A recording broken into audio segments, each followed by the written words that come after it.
Bismillahirrahmanirrahim. Assalamualaikum warahmatullahi wabarakatuh dan salam sejahtera. Alhamdulillah, segala puji bagi Allah Subhanahu Wa Taala, Tuhan sekalian alam. Selawat dan salam ke atas junjungan besar Nabi Muhammad sallallahu alaihi wasallam, ahli keluarga baginda serta para sahabat sekalian. Alhamdulillah, dengan limpah kurnia dan izinnya, kita dapat bersama-sama dalam program Bual Bicara Islamiah. Program ini diberikan tajuk Peranan Al-Quran dan Al-Sunnah dalam melahirkan individu Rabbani yang bertujuan memberikan pencerahan tentang betapa pentingnya panduan wahyu dan kalam ilahi dalam membentuk kehidupan manusia yang seimbang dan harmoni. Terlebih dahulu, saya ingin merakamkan ucapan setinggi-tinggi terima kasih kepada para hadirin dan hadirat yang sudi meluangkan masa bersama kami, serta ucapan penghargaan khas kepada panel jemputan kita pada hari ini, iaitu Ustazah Rabiatul Adawiyah binti Muhammad Zaki yang sudi meluangkan masa untuk berkongsi ilmu dan pandangan beliau. Program Bual Bicara pada hari ini membawa tajuk yang sangat penting, iaitu peranan Al-Quran dan Al-Sunnah dalam melahirkan individu dan masyarakat Rabbani. Al-Quran dan Al-Sunnah bukan sekadar sumber hukum, tetapi panduan hidup yang menyeluruh, mencakupi aspek akidah, ibadah, akhlak, ekonomi, politik, sosial dan kebajikan. Melalui bual bicara ini, kita akan mendalami bagaimana kedua-dua sumber utama Islam ini mampu membentuk peradaban manusia dan masyarakat madani yang unggul. Untuk makluman, saya Nurin Al-Batrisha selaku moderator program bersama rakan penubuh saya Saudari Nurul Adriana akan mengajukan soalan kepada panel jemputan kita demi mengupas mauduk wacana kita pada hari ini. Baiklah, tanpa melengahkan masa, mari kita mulakan sesi bual bicara kita dengan soalan yang pertama. Terima kasih Ain. Baiklah Ustazah, soalan pertama kami ialah bagaimanakah Al-Quran dan Al-Sunnah menjadi asas dalam membentuk akidah, ibadah dan akhlak seorang Muslim?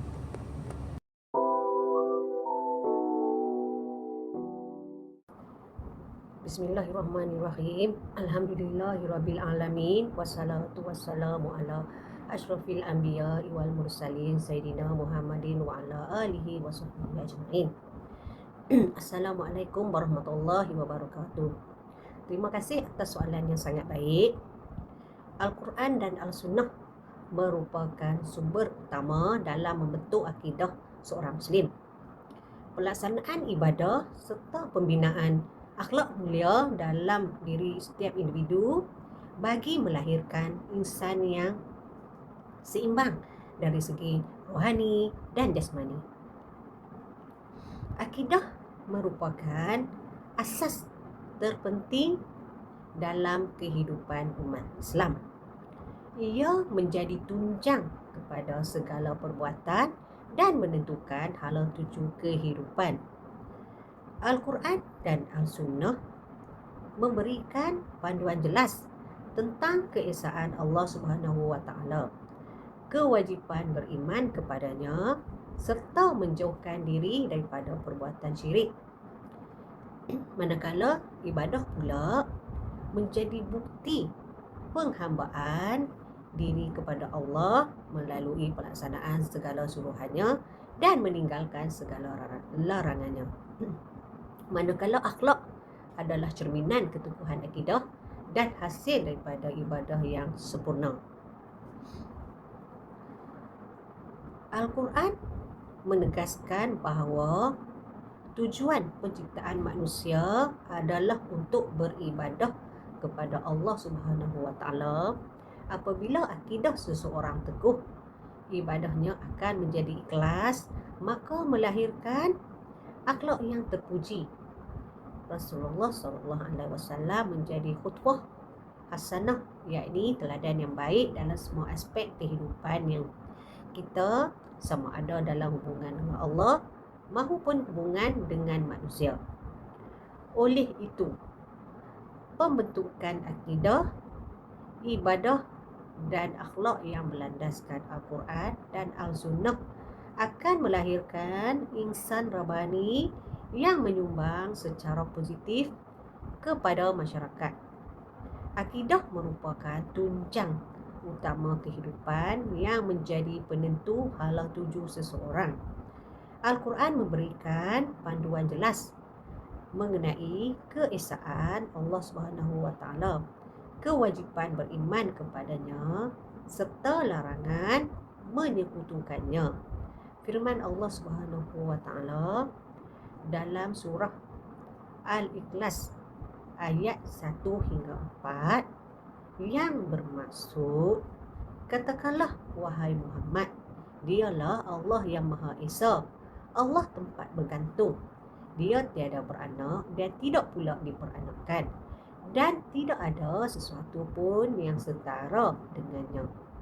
Dalam aspek ibadah, Allah Subhanahu Wa Taala menegaskan dalam surah Az-Zariyat ayat 26. A'udzubillahi minasyaitonirrajim. Wa ma khalaqtul jinna wal insa illa liya'budun. Maksudnya, dan tidak aku ciptakan jin dan manusia melainkan untuk mereka menyembahku.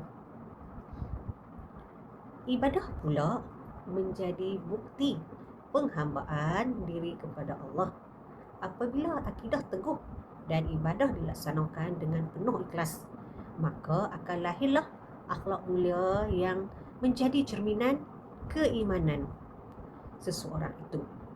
Baginda sallallahu alaihi wasallam bersabda dalam hadis riwayat Al-Bukhari,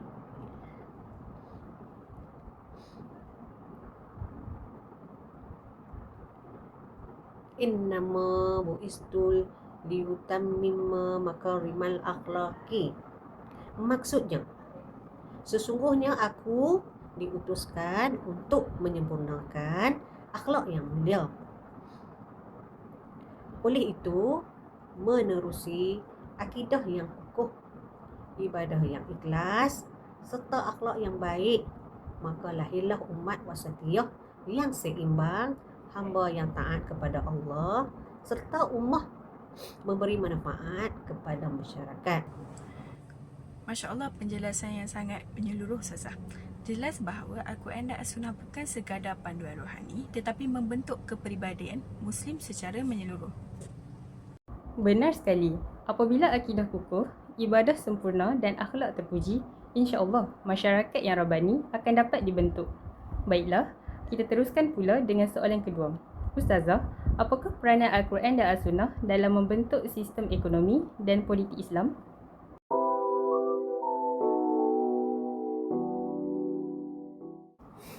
Al-Quran dan As-Sunnah memberikan panduan menyeluruh bukan sahaja dalam aspek ibadah, tetapi juga dalam urusan kenegaraan, ekonomi dan politik. Dalam aspek ekonomi, Islam menekankan prinsip keadilan, larangan riba, penipuan dan penindasan. Al-Quran juga menggalakkan perbuatan infak dan zakat bagi menjamin keberkatan rezeki.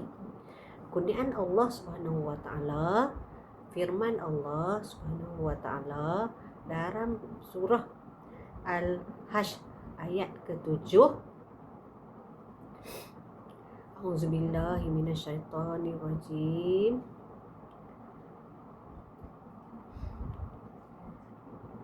Bainal akhyal ilminkum. Maksudnya, supaya harta tu tidak hanya beredar di kalangan orang-orang kaya sahaja di antara kamu.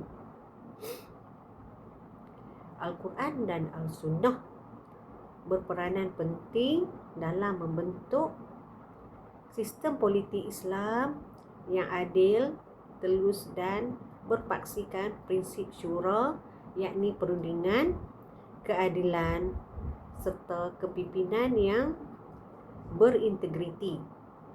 Dalam konteks politik Islam, kepimpinan bukan sahaja sekadar merangkul kuasa dan pengaruh, tetapi merupakan satu amanah yang berat daripada Allah Subhanahu Wa Taala.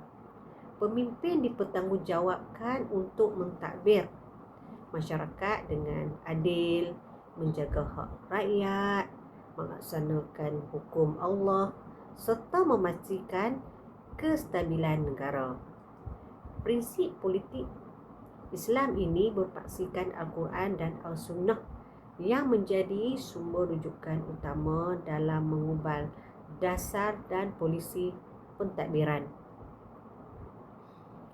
Al-Quran menggariskan kepada konsep syura, iaitu perundingan dan musyawarah dalam membuat keputusan politik. Ini menunjukkan bahawa kepimpinan Islam tidak bersifat autonomi. Sebaliknya, melibatkan pandangan dan kerjasama secara kolektif. Pada masa yang sama, Rasulullah SAW sendiri merupakan ikon politik terunggul. Dalam hal ini, baginda bukan saja seorang rasul, bahkan seorang pemimpin negara yang berjaya menyatukan pelbagai kaum dan kabilah dengan sistem pemerintahan berteraskan keadilan, piagam dan toleransi. Firman Allah Subhanahu wa taala dalam surah Asy-Syura ayat 38 yang bermaksud, dan bagi orang-orang yang menerima atau mematuhi seruan Tuhannya dan mendirikan solat, sedang urusan mereka dijalankan dengan perundingan sesama mereka, iaitu syura, dan mereka membelanjakan sebahagian dari rezeki yang kami kurniakan kepada mereka.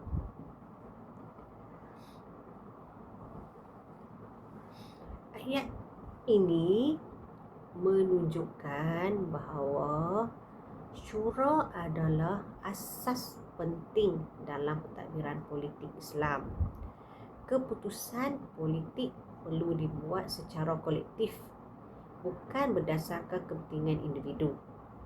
Maka rumusannya, sistem ekonomi dan politik Islam berpaksikan kepada prinsip keadilan, kejujuran dan tanggungjawab terhadap masyarakat. Subhanallah, penjelasan itu membuka mata kita tentang bagaimana Islam membentuk satu sistem menyeluruh dan sempurna. Ya Ustazah, nampak jelas bahawa keadilan ekonomi dan politik dalam Islam membawa kesejahteraan kepada masyarakat jika dilaksanakan dengan betul. Untuk soalan ketiga, bagaimanakah peranan Al-Quran dan Al-Sunnah dalam membentuk sistem sosial dan kebajikan masyarakat Islam?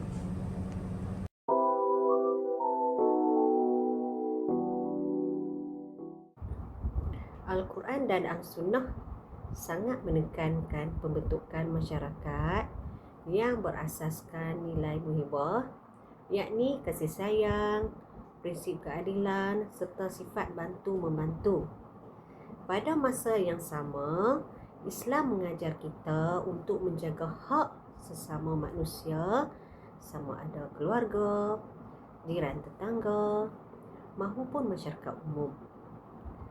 Aspek sosial dalam Islam merangkumi hubungan sesama manusia, termasuk dalam keluarga, jiran tetangga, masyarakat dan ummah secara keseluruhan. Islam menekankan adab akhlak mulia, sikap prihatin dan tanggungjawab sosial yang tinggi bagi mewujudkan masyarakat yang harmoni dan sejahtera. Al-Quran dan Al-Sunnah memberi panduan menyeluruh tentang cara berinteraksi, menghormati hak individu dan membina ikatan ukhuwah yang kukuh. Masyarakat Islam yang berpaksikan Al-Quran dan Al-Sunnah akan menjauhi gejala sosial negatif seperti permusuhan, diskriminasi, penindasan dan perpecahan. Sebaliknya, ia menekankan kasih sayang, tolong-menolong serta persaudaraan sejagat. Rasulullah SAW telah mempamerkan contoh masyarakat Madinah yang bersatu padu antara golongan Muhajirin dan Ansar melalui sikap saling bantu-membantu dan kesedaran akan tanggungjawab sosial yang tinggi. Hal ini menunjukkan bahawa panduan Islam bukan saja bersifat rohani, malah membina struktur sosial yang kukuh dan progresif. Firman Allah Subhanahu wa taala dalam surah Al-Hujurat ayat 10 yang bermaksud, sesungguhnya orang-orang mukmin itu bersaudara, maka damaikanlah antara dua saudara kamu yang bertelingkah dan bertakwalah kepada Allah supaya kamu beroleh rahmat. Ayat ini menunjukkan bahawa asas hubungan sosial dalam Islam ialah ukhuwah Islamiah, iaitu persaudaraan Islam. Ikatan ukhuwah yang baik membawa kepada kestabilan dan keharmonian dalam konteks masyarakat. Sabda Rasulullah sallallahu alaihi wasallam,